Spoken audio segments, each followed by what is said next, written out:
everybody, Steph here from Yorkshire Dales Guides. So you may remember last week we posted a wildflower video about the flowers that you would find on your rivers and stream banks and verges. So I just wanted to show you all today how much can literally change in 1 week and how we're not to feel impoverished because we have to do the same boring local walks every time. So let's have a walk along the same stretch of streamway as before and see what we find and what has changed. So what inspired me to do this video in the first place was just the amount the Jack in the Hedge has actually blossomed and sprouted up even in just a short week. And the other name for this is garlic mustard. Now, ironically, it is neither a member of the garlic or the mustard family. In fact, it's a member of the cabbage family. And this is edible. And some very kind friends of ours on our Facebook page at Yorkshire Dales Guides posted a really nice recipe for putting this into a soup. And so what else has changed? Let's have a wee look along here. Now, I have this on a selfie stick, folks. This is a bit like homemade, so you're going to have to bear with its crudeness and its imperfection, but you'll get the point. So if you remember last week, we had a look over here and there was the odd bluebell, one or two. Now there's quite a few. So literally within the next couple of weeks, this will be absolutely gorgeous.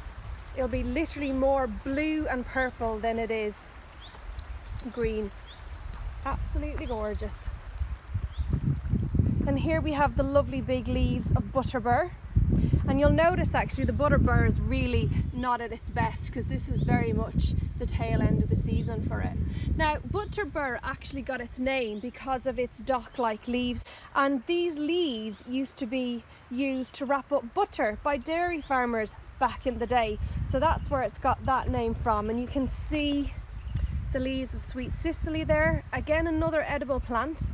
I once had dinner in a Michelin star restaurant, only once in my life, and sweet cicely was on the menu. And again, beautiful bluebells coming into their own. And what have we got here? A really unusual little flower, well, plant really more like. And this is just opening out, and it's going to be lords and ladies. And you can tell it's lords and ladies. I mean, it's a really, really distinctive looking plant. But here you have, again, your dock-like leaves, and they're pointy on the top ends of the heart. Lords, I love lords and ladies. It's a really unusual looking flower. And you can see more of it here. Again, it's going to look even more amazing and peculiar in a couple of weeks' time when that unfurls and shows the inside.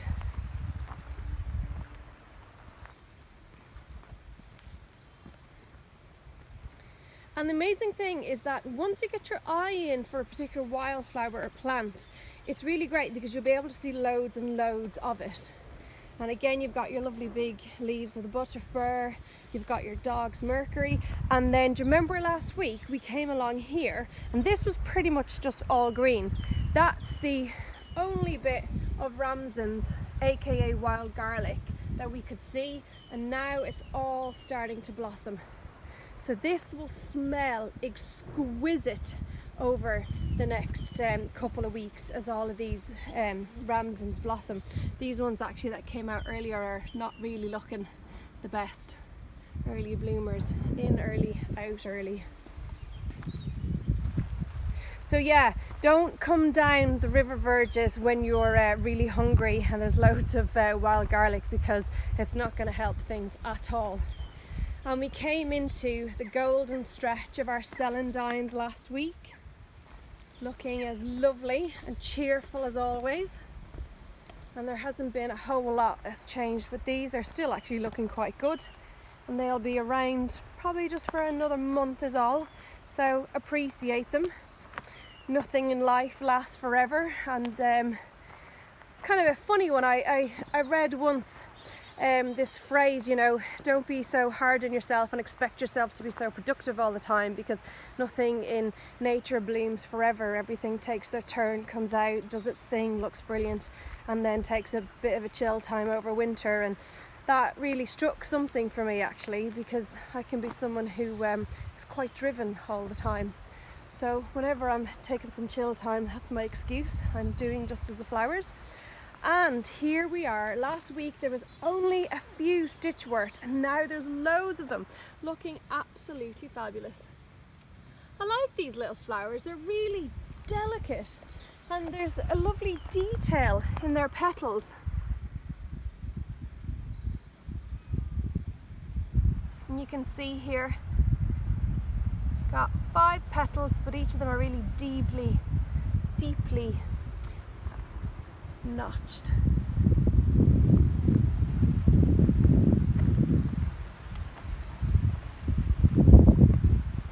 Oh, and we've got some cuckoo flower. Try and get my shadow out of shot without stepping on any flowers. So this is cuckoo flower, and this is a member of the cabbage family as well, and it gets its name because it's said to blossom at a remarkably accurate timing with when you start to hear the cuckoos first singing. So there you go, little short section of riverbank for you. Again, an awful lot has changed. It's looking beautiful. There's new flowers starting to blossom and some old ones heading out. So don't feel impoverished if you have to do the same route again and again. Your local walks can be rich and diverse and ever changing. So do have the motivation to get out there and have a look. So thanks very much for your time, folks. Leave a comment at the bottom if you've enjoyed this video, and please feel free to share it, especially with any kids out there who need some tools for homeschooling. Stay safe, keep fit, stay distant, stay local. Bye!